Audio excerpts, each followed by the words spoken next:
there may be more of a chill outside, but welcome inside to Football Insiders. Once again, the warmth and comfort of a recap of South Dakota high school football. And a little preview. That's Jason Andera. I'm David Brown. We say this every week, but lots of interesting things happened. And now that we're getting down to, we're in the second half of the season, we're getting close to playoff time. These games are starting to matter a little bit more. And Class AAA will start with probably the game of the night, which was a little more low scoring than I think we thought it might be. O'Gorman and Jefferson, 2 versus 3.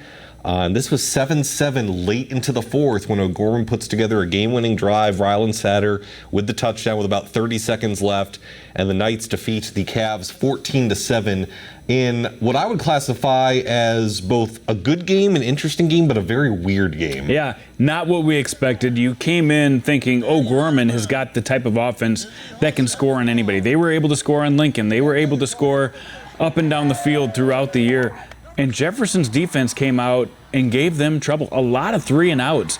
And they had a lot of completions. They just weren't able to break those big plays that Maverick Jones and Rylan Satter are used to breaking. Henry Theobald's had some big plays this year.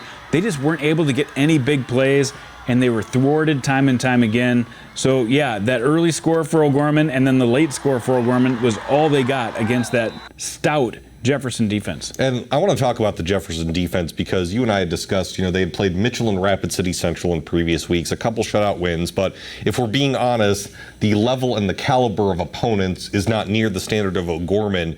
And part of the issue we discussed, especially with that Mitchell game, is their offense was barely on the field because the defense kept getting stops, defense kept getting touchdowns, special teams kept getting touchdowns, until the defense got plenty of reps. But Vince Benedetto was honestly concerned about how little his offense got reps the past couple of weeks, and it kind of showed its head against O'Gorman, not necessarily with execution, but just kind of with some poor snaps and some other stuff that happened for that offense. Yeah, there's stuff that when you're in a rhythm doesn't happen, and the bad snap caused a turnover for Jefferson early in the game. They didn't get any rhythm going as well. They had Heiberger and Sexier play a little bit on offense, but not something that they were used to play in and play out. So, the rhythm really wasn't there offensively for Jefferson. And I think that's something that they're going to have to work on here in the next couple of weeks if they want to make a run. They've got a tough schedule ahead of them. If they want to make a run into the playoffs and try to get a little better seed. Yeah, but what's interesting is the defense, for the most part, stopped what it was a potent O'Gorman offense. We've mentioned the bevy of weapons that the Knights have. I mean, you hold them to 14 points, that's pretty good. The problem is you only score 7. So I think that defense for Jefferson is really good, like you mentioned. If they can figure out some semblance of offense, if they can figure out what works on offense, they're kind of teetering in that 3-4 range as far as seeding. They're going to be interesting come playoff time if the offense can figure something out. Yeah, and that's a big if right now. I think they've got some talent on the offensive side. They just need to get some rhythm going, and that's what they're going to be working on these next couple of weeks. O'Gorman, on the other hand, this is a team, I think, that saw that they weren't finishing games as well as they could the last couple of weeks, especially against Lincoln. And talking to Rylan Satter after the game, he said we would take a possession off here or there toward the end of the game so that we were fresh in the fourth quarter. That paid dividends because on that last drive of the game, you saw Maverick Jones make a big 15-yard play. You saw Rylan Satter make a big first down catch and then the touchdown catch. I think that might be the right formula for this O'Gorman team, just to get a few reps off and then come back strong for a fourth quarter. Yeah, the benefit of having really good players is that you have to play them both ways, and that's the case with O'Gorman. And so getting those guys some rest when and where they can is going to pay dividends down the stretch. And as you mentioned, it paid dividends on that final drive.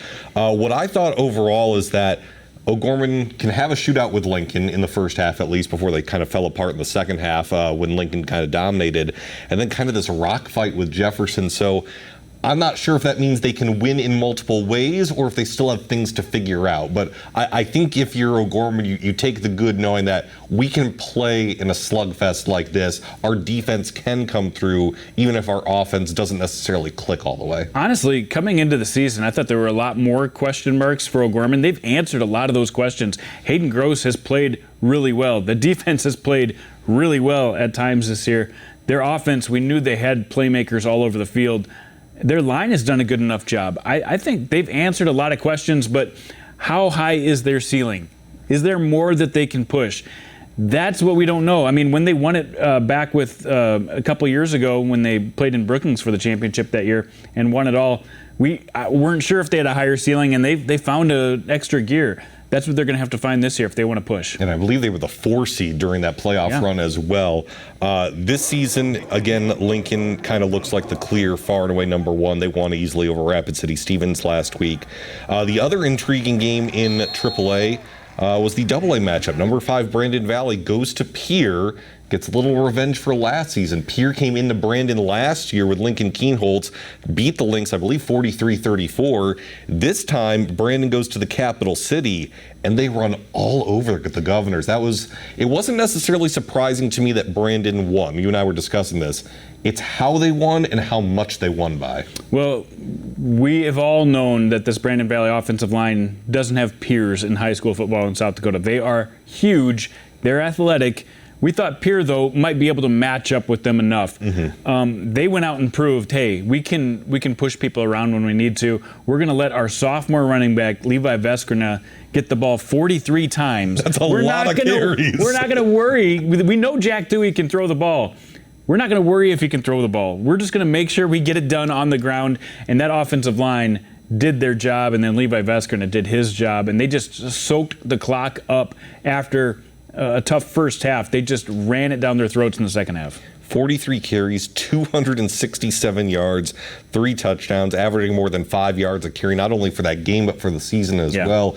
He has really come on. And then you were mentioning the sophomores on this team are starting to step up, and that's really dangerous if you're the other teams in AAA, knowing that these young kids are starting to figure it out. They knew they had a great sophomore class. I mean, they've got a great junior class as well, but they knew they had the great sophomore class coming up, but they had to plug them into positions early in the year, and you saw the 0-2 start, and they had some young guys playing. You're wondering if this is the Brandon Valley team. Well, they've come on very strong. Devion Bondwell-Whitty, 18 catches, 413, and 3 touchdowns already this year. Levi Veskrina has come in and taken that open spot at running back because Spears Whitty has been out this year, and he's had an unbelievable year with 840 yards so far. And then to get contributions from Nolan Pudwill, Chase Leary, Mackay Zacher, and then their big guy, Hudson Parliament, who's the next big thing on the offensive line. You know, they got Navarro Shunke over there at right tackle, and they've got Hudson Parliament at right guard. They can run the ball on the right side, and that's with a sophomore leading the way who can pull or who can get out and just down block people. So to have that many sophomores contributing, they're not sophomores anymore at this point in the season. They've got enough reps. They've got to feel really good that there is some ceiling that they have yet to accomplish for the Lynx this year. Yeah, to think where the Lynx have come after that 0-2 start. They have the last-second loss to O'Gorman opening weekend, and then they nearly came back in the fourth quarter from down 19 against Harrisburg, came up a little bit short. But now they've won 4 in a row. They're starting to figure things out. We're going to get into the top 5 in a second. Quickly, just want to mention Harrisburg does just enough against Washington to win 27-24. You know, Harrisburg has this bevy of weapons, but I just can't get a good read on Harrisburg right now. And again, this is no offense to Washington, but I thought Harrisburg probably should have won this game by a bigger margin. Yeah, they had control of this game. They got some good running, which is something they've been missing. So the offensive line felt good. By the way, Levi Danielson and they had another running back come in late in the game who did a good job. And Titan Tryon got a big catch. Sam Knuth was efficient. But they only won by 3 in the end because at the end, Washington came back and kept it close. So, yeah, still a mystery for me to see where Harrisburg's at. They've got some tough games ahead of them to try to prove that they belong. They've got O'Gorman at the end of the year. That's particularly one we'll be interested in. Yeah, the top 5 remains the same after last week. So Lincoln obviously number 1, O'Gorman 2, and Jefferson 3. They stay the same after O'Gorman's victory over Jefferson. Harrisburg 4, Brandon Valley 5. You and I were talking. We both put Brandon Valley at 3, and part of the reason is just because of the momentum and the way they're playing right now. I understand moving up after a win against a AA team might be kind of hard to justify, but it's also the clear best AA team in Pierre. So yeah. I don't know. Just you and I think the Lynx have probably one of the best momentums right now. We may have considered them at number 2 also. I did. I said, are they? I always take the rankings like you do. Who are the top teams right now? Who would be favored if this team played this team? And right now, I don't know if there's any team that would be favored against Brandon Valley other than the Lincoln Patriots, who we see this week. So O'Gorman's right there, though. You can't dock O'Gorman for the year that they've had. A tough win last week, but Brandon is right there. So the games coming up this week, we're going to have, as you said, a Thursday night special. So we're going to have O'Gorman and Washington on Thursday, Stevens and Jefferson, Harrisburg's at Rapid City Central. The AA matchup, very intriguing, Roosevelt at Yankton.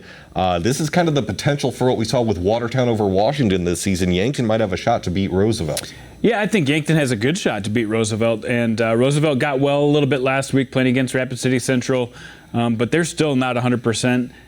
I think Yankton has a chance to really separate themselves as the contender in AA if they play well against a AAA team. We've seen some other AA teams play well against AAA teams this year, and now they've got that opportunity to do so as well. But the big game, as you mentioned, these two, Lincoln and Brandon Valley. It is in Brandon. It is technically a 1 versus 5 matchup, but we say this kind of every week, but now I believe it again. This is going to be Lincoln's biggest test. This is going to be the key to see, are they just going to be the clear number 1 and steamroll everyone, or is Brandon going to emerge as maybe the team that can give Lincoln a little bit of trouble? We thought that about O'Gorman earlier this season. And then obviously in the second half of that game, Lincoln pretty much showed that their offense is darn near unstoppable. So we'll see if Brandon Valley can either keep up or maybe they slow it down and keep the ball on the ground. If Levi Viskerna can run, not necessarily like he did against Pierre, but can maintain that consistency, maybe that's the game plan. I think it's definitely got to be the game plan for Brandon Valley. Lincoln's defense started this year out as one of the top statistical defenses, but they started out against some competition that wasn't as stout, and then they gave up some points to O'Gorman and kind of evened out a little bit. But this will be a huge test for the Lincoln defense. If you can stop a huge offensive line and you can't focus on the run, you cannot focus on stopping Levi Veskernev because they have got such great weapons in the passing game as well. I think the Brandon Valley offense is coming up, but right on the other side, how is Brandon Valley defensively? They've been so good this year, but how are they going to stop so many weapons for Lincoln? I can't wait. It's going to come down to it's going to be a fun one. Execution, and I think Lincoln's probably the favorite in this one, but I don't think anybody would be that shocked to see Brandon not only play with them, but maybe even sneak out a victory. We will find out on Friday, Lincoln versus Brandon Valley. Let's move down to AA now with Pierre. Again, we discussed that game a little bit. I think Pierre's going to be just fine. Brandon Valley, clearly in terms of talent and, as you mentioned, the line play up front kind of bullied Pierre a little bit, but I don't think there's any cause for concern in Pierre. I think if anything, you just kind of take the lumps and take the lessons and say, all right, we got to toughen up down the stretch. Yeah, I think Pierre's going to come out of this just fine. Jet Zabel still had a good game. Cade Kaiser played pretty well. They just really had a hard time stopping that huge offensive line for Brandon Valley. But yeah, I think they're still the clear number ones. I saw somebody voted for Yankton number 1 last week. Yes, they did. And I almost wanted to call them out. Like, did you watch Lincoln or Yankton and Pierre play last week? I'm not sure I'm quite ready to have somebody contest Pierre for number 1. Yeah, I kind of agree. Yankton to me is a clear number 2, but I would not put them at number 1. Yankton beat Brookings, no issues there. T and Sturgis. T continues to just be an interesting team where you're not necessarily waiting for them to explode. It's not the right word, but you're waiting for kind of that breakout T performance. And they're, again, no disrespect to T. They're getting good wins this season. They're winning. A solid team. Just there's nothing really that's kind of like separating them. And it's usually been the ground game. And the ground game is doing well. Just, I don't know if it's just a lack of pizzazz or if maybe I'm just being way too harsh, but I just think that T is good. But it's not the same team we've seen. They're not. Yeah, thank you for helping me get to my point. Yeah, the last couple of years, they would take care of these type of teams. This year, they're winning the games. That just doesn't look as cool. And Brenner Conrad, the first half, they didn't throw the ball at all. He was able to convert on some of those passes in the second half last week, and he found Keegan DeYoung, especially for a couple big plays. But that's one thing they've really been missing is those huge plays. And they still can play with teams physically. They can go up and down the field defensively. We know they're good, but they're just not as electric as they have been in the past. So they defeat Sturgis. Watertown and Aberdeen Central, kind of a rock fight that came down to the end. Aberdeen Central misses a field goal that would have won it for them. 16-14, kind of a weird game up in Aberdeen. Yeah, and Juven Hudson doesn't rush for 100 yards. That almost, I think that's the first time this year that's happened. I was going to say, that's pretty impressive. And Avery Ligon for Aberdeen Central did rush for 100 yards. It was a fun game to watch back and forth, and we saw some momentum for Aberdeen Central, thinking, maybe they're a semifinal team, and Watertown, we're not sure where they fit into that mix. But those two teams are very even, and it just came down to a made field goal for Watertown, a missed field goal for Aberdeen Central. Yeah, I think both these teams have improved this season compared to last season, especially Watertown. But I think this game, maybe they're just not quite ready for that big show yet, or they got to show something down the stretch to prove that, as you said, because odds are they're going to be, one of those two teams is going to be in the semifinals against Pierre. And so they have to figure some things out down the stretch. Again, improved teams, but they're going to need to take that next step up or really have a great game if they're going to challenge Pierre. And then the one team at the bottom of the AA polls last week, Spearfish, we mentioned it. They had Mitchell, and then the next 2 weeks they had T and Yankton at home. So we both discussed how this was an opportunity for Spearfish to see how good they really are. And then they lose to Mitchell. And no offense to Mitchell, but this was a team that Spearfish should have beaten. Yeah, in Parker Denny came out of nowhere for Mitchell and scored 4 touchdowns, including a pick 6 at the end of the game to seal the victory for Mitchell. And a great individual performance for Parker, but yeah, Spearfish, if you want to be considered as a ranked team, as a threat to be in the semifinals or maybe further, you got to take care of business against teams like the Colonels. But a huge boost for Mitchell and their confidence as they try to turn the corner. Yeah, hats off to head coach Pat Larson. Talked with him before the Jefferson game. Obviously, the Jefferson game did not go according to plan for the Colonels, but again, nice to see Mitchell get its first win. But if you're Spearfish, maybe an opportunity lost here this season. And we talked about it. They've got a couple of tough games where they could make their mark at home here in the next couple of weeks. Maybe they were looking ahead a week too early, and Parker Denny and company came up and snatched one. So Aberdeen Central leapfrog Spearfish. They're number 5 now. The top 4 remains the same: Pierre, Yankton, T, and Watertown. Huron's at Pierre this week. T is at Spearfish. Mitchell's at Watertown. Aberdeen Central's at Brookings. And then the big one that we mentioned, AAA Roosevelt at AA Yankton. And again, you and I both think this is a game that Yankton can potentially win. And Yankton has kind of, as we said, proven itself both with the T win and with the close game against Pierre and the way they've played over recent weeks. Yankton seems to be the biggest threat still to Pierre. Yeah, and Yankton's rolling. They're playing really well right now. I think they got to go out expecting to win this game. Roosevelt is going to come in expecting to win this game. And we'll see how tough of a team the Bucks are. And the other one I want to touch on quickly is T and Spearfish. I think it's a huge game for both of those two teams to kind of reestablish where they're at in the class, because T went to Sturgis last week and didn't get it done. They have to go to Spearfish now, who I think is a more physical, better team, and try to get it done. So that's going to be a tough game for the Titans. 11A. Lennox with a very, very interesting game against Dakota Valley. A big statement. We kind of discussed off and on throughout the year the potential of that Lennox offense. And they jump out 30-0 over Dakota Valley. And Dakota Valley's played great defense all season long. So to give up 30 points, they eventually give up 38 in a 38-6 win of Lennox over Dakota Valley. That's an eye-opening game if you're a Lennox fan and if you're the rest of Class 11A. They move the ball flawlessly through the air with Boston Catcher, and that's how Lennox has been winning this year. But they also got a big defensive play, a big defensive touchdown early in that game. Lennox needs to establish what they can do defensively, and they not only moved the ball through the air, we talked about it, up 30-0, but it was nothing. They held Dakota Valley to nothing, a good top 5 type of team to nothing. So huge confidence for Lennox on both sides of the ball. Porter Enan, another great game for him, has 9 catches, 165 yards, and he is such a threat in the red zone. He's got that leaping ability. He's a D1 basketball player. It makes it almost ridiculously easy to get the 2-point conversions too, because they just throw it up to him and he'll get a conversion almost every time. So Lennox with a big win. Canton, the Hurricane backfield, Mr. Wallner, Mr. McCracken. Congrats, big week. Yeah, they ran all over Madison. They passed the ball 4 times in that game, or they attempted 4 passes. Didn't need it. Yeah. Didn't need it. You have 2 running backs that each go over 200 yards. I mean, come on. And this is Madison, a team that's played with Sioux Falls Christian. They've played with West Central, and they've played with some of these better teams, haven't gotten a win.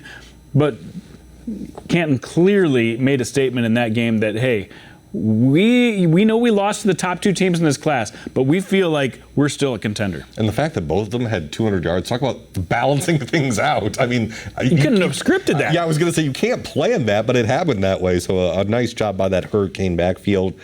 Sioux Falls Christian with its biggest offensive output of the season and a win over Millbank. And you like the way that the Charger offense has kind of come alive lately. I mean, since that Dakota Valley game, before that Dakota Valley game and that Dakota Valley game, they ran the ball, I don't know, 80% of the time, maybe more. Now they're passing the ball over 50% of the time. Lincoln Prinz, a 7-touchdown game. Cole Snyder catching touchdowns, multiple touchdowns almost every week. And then he's getting multiple interceptions on defense every week as well. But for them to be able to be so balanced through the air and on the ground right now, I think Sioux Falls Christian's a different team than they were a couple weeks ago. And West Central pretty steady in a 20-6 win over Tri-Valley. Tri-Valley's given a number of teams trouble this season. Just a quick word on Tri-Valley. They're one of those teams that they're close. They're playing good teams well, just not quite getting the victories. Right. Started the year off, overtime game against Winter, and then they kind of were playing with West Central. They made it really hard for Caden Alfson to throw the football against them last Friday night. But again, just didn't get the big plays that they need against a really good West Central defense.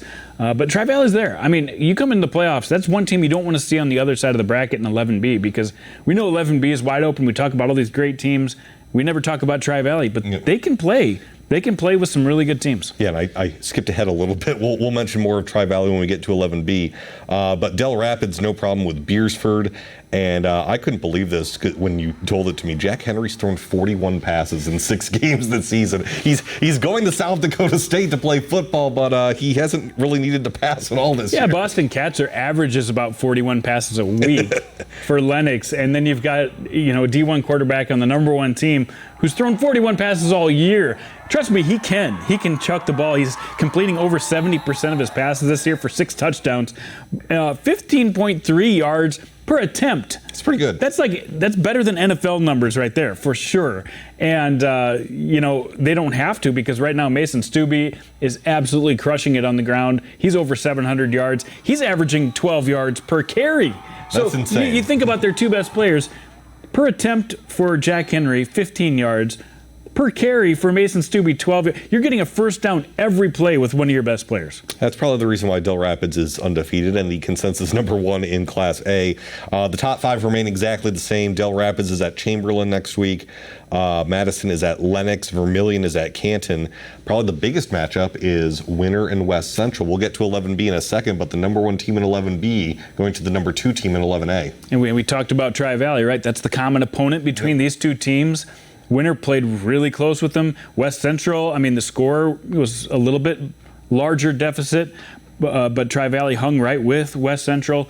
I think these 2 are fairly even. I think West Central, though, has a little more depth, a little more talent. But that'll be a real great test for West Central this year. Absolutely. 11B winner, as we mentioned, is going to West Central.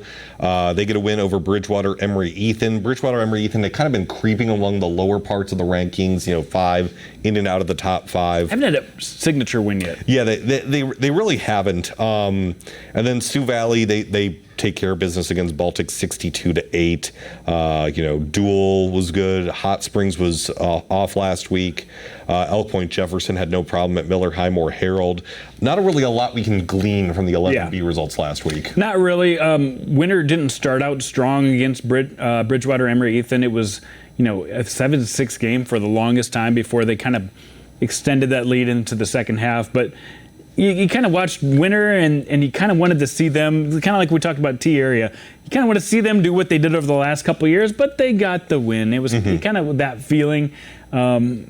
And it's going to be such a tough test for them this week against West Central. I think they can play with almost any team, but they're just not the dominant team that they were in the past. Yeah, and part of the thing with 11B is, it's the biggest class in South Dakota. Yeah. And so when you get these expanded playoffs and you only have a top 5 rankings, there are a lot of really good teams or teams that are outside the top 5 that you just don't quite know because you don't know, have they played good opponents? Is their strength of schedule that great? And so just a couple of teams in 11B that you're keeping your eye on. Yeah, I mean, could we be sleeping on a couple teams? You bet we could. There's tons of teams in 11B. Like you said, St. Thomas More against a 5-1 and a 4-2 team in Rapid City Christian and Round College. They're two toughest opponents. They've got a combined 42-6 win over those two teams. So maybe St. Thomas More feels like a team that when we get in the playoffs. Woonsocket, Wessington Springs, Sanborn Central, still unbeaten. They still need to beat a team over 500, but they're still unbeaten. How about Wagner? Over the last 2 weeks, they've won 90-6. I don't care who you're playing. You're 5-1. And you've been dominating. Maybe they're a team that's going to creep up. Tri-Valley has had the toughest schedule of almost anyone in Class 11B, the second highest schedule, and they've played right with some teams. I think they have an opportunity to knock somebody off in the playoffs. And then Rapid City Christian, 3 consecutive shutouts. We know their offense can throw the ball. We know they ran the ball last week very well. But to get 3 shutouts in a row, again, I don't care who you're playing, that's impressive. It is, and so when the 11B playoffs come to fruition here in a couple weeks, when they seed 1 through 16, I mean, you're going to be getting some very, very interesting matchups. And so when you have these teams, all of them you mentioned outside the top 5. Right. So you mentioned 5, 6, 7 teams. One of those teams is going to be a double-digit seed and may have the potential to upset someone. Yeah, I think you're going to be in danger city if you're in the 4, 5, 6 seed range. You could have a really tough game that first week, and especially that second week, you're going to get a tough game for sure in the quarterfinals. So this one's really looking like one of the more interesting classes in the state. Winner remains at number 1. As we mentioned, they're at West Central. Sioux Valley is off this week. They're at number 2. Dual is undefeated. They're at number 5. They are also off this week. The big games, number 3, Hot Springs is at Rapid City Christian, which, as you mentioned, has pitched 3 consecutive shutouts. And then Elk Point Jefferson, they are at Tri-Valley, which, as we mentioned, has the toughest strength of schedule, or one of the toughest strength of schedules in this class. I think we're going to learn a lot about 11B between those 3 games. Winner, we're going to find out if they really are the number 1 team in the state. We're going to find out if Hot Springs, I think Hot Springs has a great shot to make it to the Dome this year. I think if they take care of business against Rapid City Christian, we can continue thinking that. And the Elk Point Jefferson and Tri-Valley, I think Tri-Valley might be that team that we're not talking about that has a chance to get to the semis or further. And they're going to be able to prove it this week if they can do it against Elk Point Jefferson. So that's 11-man, 9-man. Always interesting things in 9-man, especially with some of these cross-class matchups that we saw last week. But just there's so many different things to talk about. We needed to talk to someone else about 9-man. We brought in Ryan Deal from 605 Sports. They do a great job of covering the entire state, but they do a little more focus on some of the small schools. And Ryan and I had a great conversation canvassing all 3 classes in 9-man. Let's start in 9AA. I mean, coming into the season, you had Wall as the defending champions. You had all these other teams coming back that were absolutely loaded, but only one undefeated team remains, and that's Parkston. What do you make of Parkston, first of all? I've seen Parkston play. They definitely looked the part. Last year they made a run to the championship and lost to a very good Wall team, but they returned a lot from that team from last year. So Parkston definitely, they looked the part. I think right now. Obviously, they've kind of separated themselves a little bit from the pack. But like we were talking a little bit ago in 9AA, I just think there's some good teams out there, some one-loss teams, some teams that have been traditional powers in recent years that we're probably not talking enough about. So 9AA is going to be fun, but certainly when you kind of look at the teams, Parkston's obviously separated themselves from the pack. They have so far, and the rest of the top 5, some of the familiar names we've seen since the beginning of the year, Elkton, Lake Benton, Wall, Howard. But then there's some teams that are still only one-loss teams. They're kind of outside that top 5. Should we be looking out for the Platte, Geddes, Stanley County, Britton Hecla, Freeman, all these one-loss teams that are not in the rankings? Absolutely, I think so.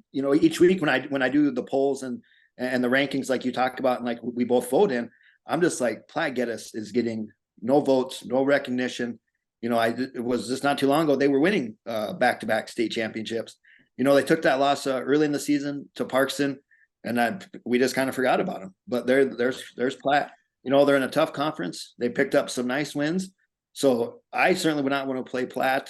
Stanley County in the same boat, had a good start to the season, lost to a Bond home team who's, Bonhomme traditionally as a strong team.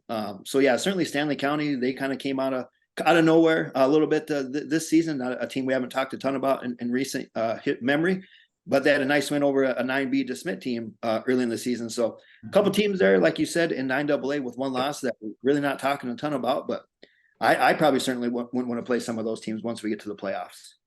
Yeah, the 9AA playoffs, they're really shaping up. Most teams have just one game left. A couple have 2 games left, but we'll see how those seedings shake out over these next couple of weeks. Let's talk about 9A now. This Warner team, they weren't getting all the love at the beginning of the year. We saw Canastota come in with a big win, and they took their number 1 spot away. But they really proved something over the last couple of weeks, didn't they? Absolutely. And even before Faulkton and Hamlin, they beat Castlewood. Castlewood, I know record-wise, you look at them and you're just like, well, but Castlewood came into this season with a lot of kind of preseason hype. But I would say that was certainly a nice win for those guys. And then, like you said, Faulkton and Hamlin back-to-back weeks, couple of 9-man powers. So, yeah, certainly Warner, another team that made it to the Dome last year, lost to a good Gregory team, bring back, Hunter Kramer, probably their best player this year and everything. So Warner is certainly a team that kind of separated themselves a little bit from that pack in 9A, but it's kind of fun to think about some certain scenarios here once with playoffs coming around the corner. But I definitely Warner is obviously a team that's kind of separated themselves from the pack in 9A and everything. Well, that's a good point, Ryan. I mean, it's going to be interesting as we nail down these seedings to see, teams that you don't want to see in front of you on that playoff bracket, especially when we get down to the quarterfinals. But let's move on in 9A a little bit more.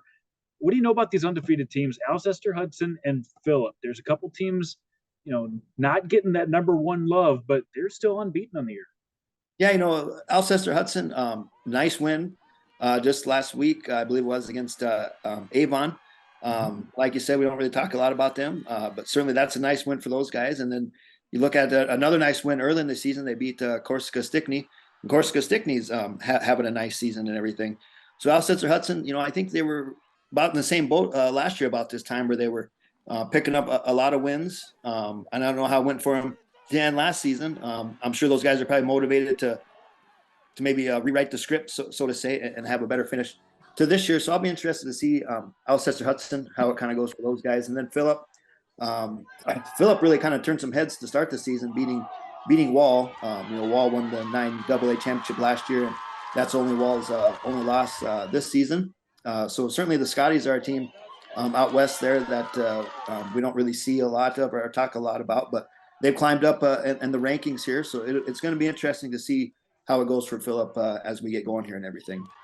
Yeah, they're a team that doesn't have a ton of playoff experience, but the lineup is experienced. They got a lot of players back, and I think they're going to earn themselves a really good seed in the playoffs. So that might help them as they try to make it to the semifinals and beyond. So we'll see what happens there. Let's talk more about some 9-man football. Let's go into Canastota. This is a team worked their way up to the number 1 seed with some big wins early in the year. But they've been playing an extremely tough schedule over these last couple of weeks. They did the same thing last year, and then they made a run into the playoffs where they got beat by Warner. But playing a tough schedule has got to help a team like Canastota, doesn't it? Absolutely, and I think this is how it's been for them for the last several years. Playing in the Corn Belt, let's just kind of call it what it is. The Corn Belt is probably the best 9-man conference in all of South Dakota, and that's not taking shots at some of the other conferences out there because there are certainly some good ones, but the Corn Belt year in and year out is as good as it gets, and Canastota is always right there at the top. So yeah, they've certainly pieced together another nice season, and like you said, when it comes to the playoffs, I mean, Canastota is always a team that will be prepared. They're disciplined, well coached. One loss to Hanson, they kind of again speak for themselves and what they've been able to do this year and in recent years and everything. So yeah, absolutely, Canastota. I don't think I would want to play those guys as we get rolling here into playoffs because they've proven, whether you got to go to Canastota or if they got to go on the road, Canastota will be a tough out for somebody in the playoffs. Yeah, seeding wise, a couple big games for them coming up, especially Plaquemine is coming up in a couple of weeks for Canastota. That'll be an important game for both teams. Can't wait to see what happens on that one. Let's move down to 9B now. And going into the year, I remember talking to all these coaches, and nobody had a firm grasp of how this was going to shake out. And it still feels pretty wide open. Two teams have moved up toward the top. That's DeSmet and Faulkton. DeSmet is actually the number 1 seed in seed points right now. They just moved up to number 1. And of course, Faulkton's only lost in the year, coming to the number 1 team in 9A. So those two teams have kind of separated themselves. But how do you see 9B overall? I look back I think back last year with 9B, it ended up being Harriet-Selby area and Hitchcock. Coming into the season, I don't think if somebody said Harriet is going to play for the championship, I don't think too many of us would have been a surprise. But Hitchcock was a team that kind of came out of nowhere, had an undefeated season, great team. They certainly deserved everything they had, what they got last year, but I just felt they kind of came out of nowhere. And I think this year you're kind of seeing a similar kind of story in 9B with DeSmet and Faulkton kind of rising to the top, and just a couple teams coming into the season that I don't think we're necessarily talking a ton about, because like you said, and like some of the coaches had told you, and I got some feedback from some other coaches as well, but about 9B, it was just kind of tough to pencil in who's going to be good and whatnot. But here we are, we're getting towards the end, and like you said, Faulkton and DeSmet kind of feel like they've separated themselves. Avon's right there. I would even say like Corsica Stickney, Harriet-Selby area. Those are a couple teams that are kind of right there as well. So 9B will be fun, I think, just because, like you said, we just don't really know for sure who's the favorite, so to say, or right. A couple of favorites. So it's going to be fun to see how 9B shakes out and everything. I still think there's time for somebody in that 9B group to put it all together. Hitchcock-Tulare is one of those teams.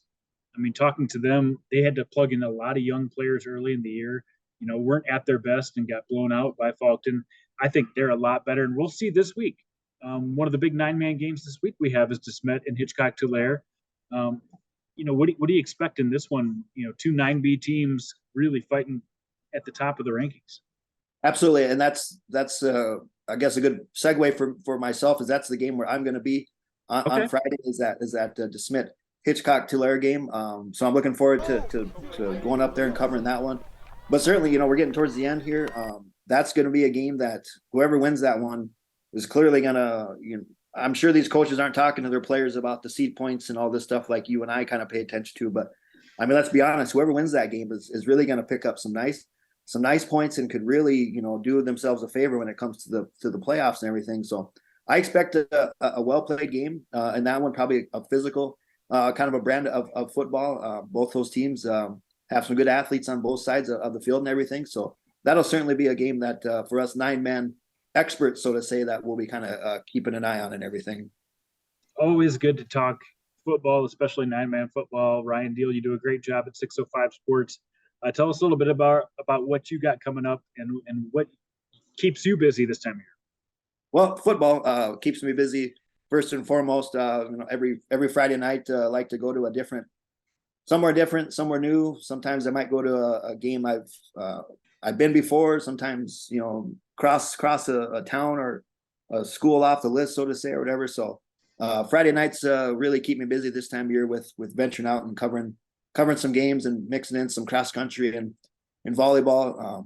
Believe it or not, we got state cross countries right around the corner with some, before that we got some regions, obviously. So high school sports are kind of what keeps me busy this time of year. So it keeps you busy as well. So this is obviously a fun time of year for everybody involved. Always good to connect. Thanks, Brian. Absolutely. Thanks, Jason.